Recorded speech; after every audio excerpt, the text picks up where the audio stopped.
Welcome back to the channel. So that was a little excerpt from my new piece called Sunset Rumba, and this is the tutorial for it. So if you'd like to hear the full version, please go into the description or the link above and hear my full version of that rumba that I just wrote. Some people are asking me for the performance of the full piece at the start of the tutorial, but it doesn't really work on my platform to do that. So the performance is always separate, and you can find it on the channel. And this is the guitar tutorial where I'll be sharing the on-screen tabs and also my sort of recommendations as to how to approach this piece. And also LGM members get access to the play along music, the sheet music, and a whole lot of other stuff at latinguitarmastery.com. So if you'd like to join the LGM members program, you can do that on the link above. Anyway, let's get stuck in. Now I just wanted to mention that this piece uses a different type of tuning, which I didn't mention when I was making the tutorial. And just to be clear, that we're going to be playing with an F-sharp tuning. So this is the tuning I'm using a lot, some of my pieces, especially the ones that are in B minor. I'm just really enjoying that. It's also used for lute tuning, it's called. So you have the F-sharp, so E, A, D, G, F-sharp, E, A, D, F-sharp, B, E. So that's what it sounds like. So when you play the B minor 6, when you play B minor 7, it's actually B minor 6 because everything's moved. So this is now a G sharp, that's a G, that's an F sharp. So E minor, F sharp, F7. So there's chords that I'm doing, and they are a little bit unusual, but what you end up getting is a normal chord, but it sounds different. So that's a minor chord, but you get a lot of really kind of textural chords that you don't have to work really hard for. So normally the B minor 6 would be like that, but it just sounds great. So that's sort of what started the piece and how it evolved from there.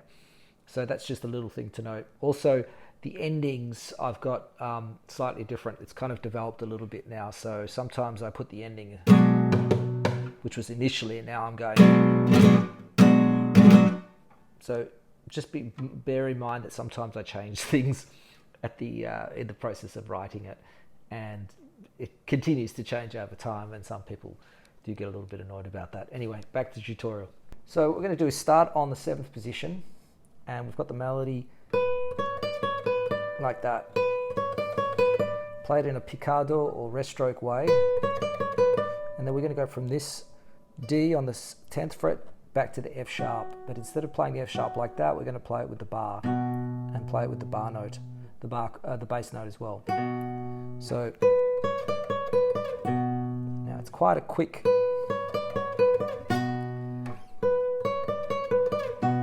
It's doable, but it just takes from. You can slow down a fraction. You can even do a little slide like that. Okay. So that's the first bar, and then so basically that's a rumba pattern. And because I've got the G tuned down to F sharp, this is not a B minor 7, it's a B minor 6. So it just gives it that extra dissonance, which I really like. It's really kind of crunchy and dissonant. So that's the second bar, rumba strumming. You could find the technique of that on my channel. I've got a few videos on that. So you do 2 of those, and then we've got to the 3rd bar.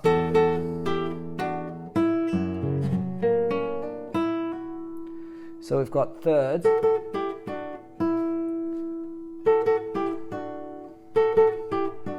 Just simple thirds, 5/7, 3/5, 2/3, A down to E, with the E in the bass. Now you can put a little slap in there if you want. I usually do this if I'm playing it a bit slower, otherwise if I'm playing it fast I wouldn't put that extra slap note in. Then let this E ring over the top while we play this arpeggio.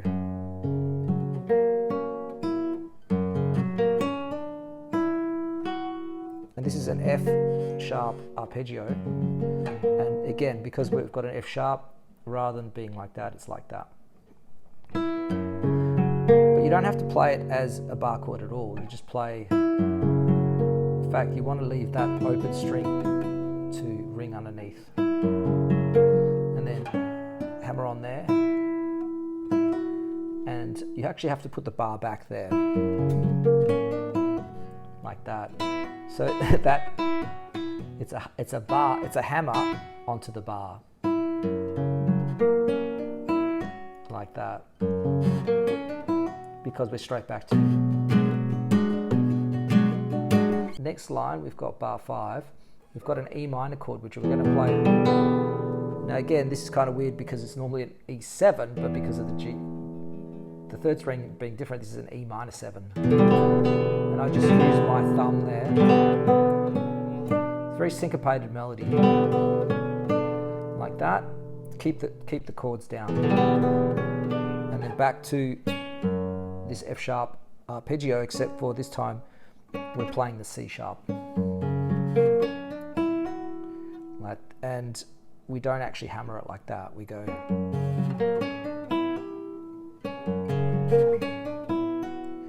We have to use this finger because we're going to go like that, which is our B minor chord. And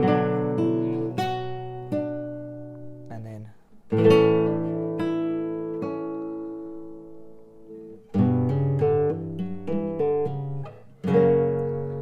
So that's basically the chords.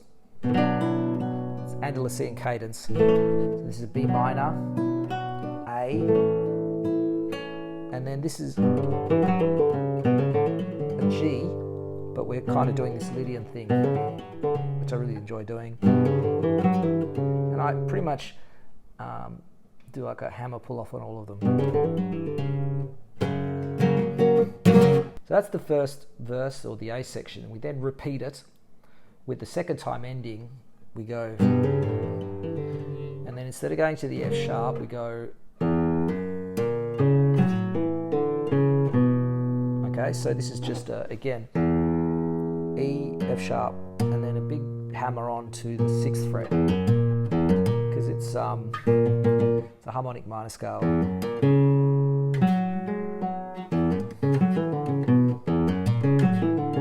So that's how that goes, and then we do our B minor 6 chord. So, and if you want to play like that with the thumb, or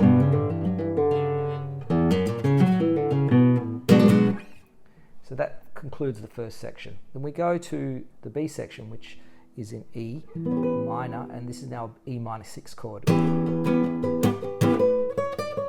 Kind of same idea with the melody up on the 7th fret. We go back to the B minor 6, E minor 6, little triplet. Just buys you a little bit of time to go to the A.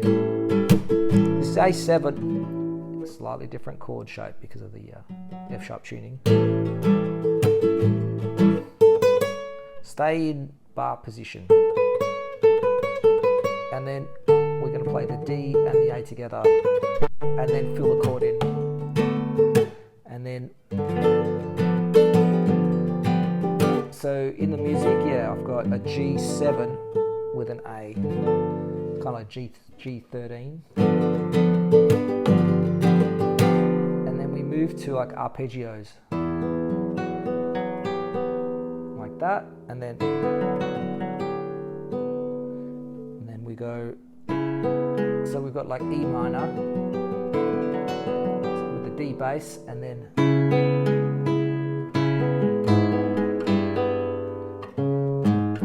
so we're kind of going like a C sharp, a kind of open C sharp chord, with the bass just moving down to F sharp, and then so you'll notice this is more or less a circle of fifths, which is I use it a lot. Back to our Andalusian cadence, and then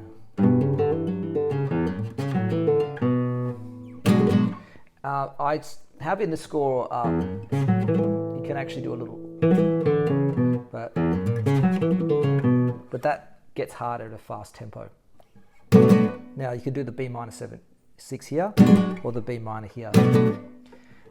The third section is a little bit more open. Again, features like a descending minor pattern, but with some open strings. So we're going to go,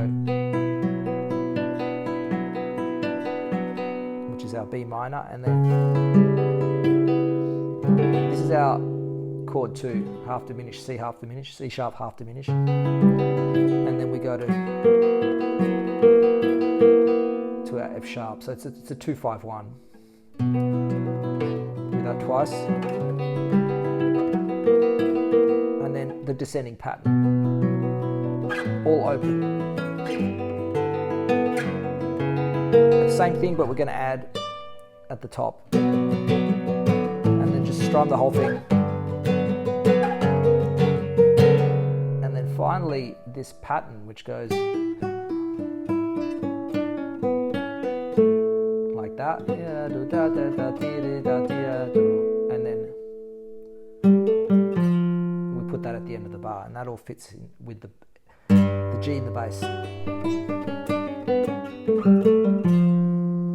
Okay, and then we go same pattern idea, same sequence.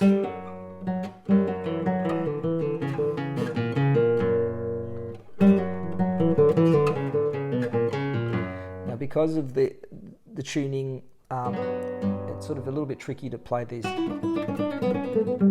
It's a lot easier to do it without the bass note.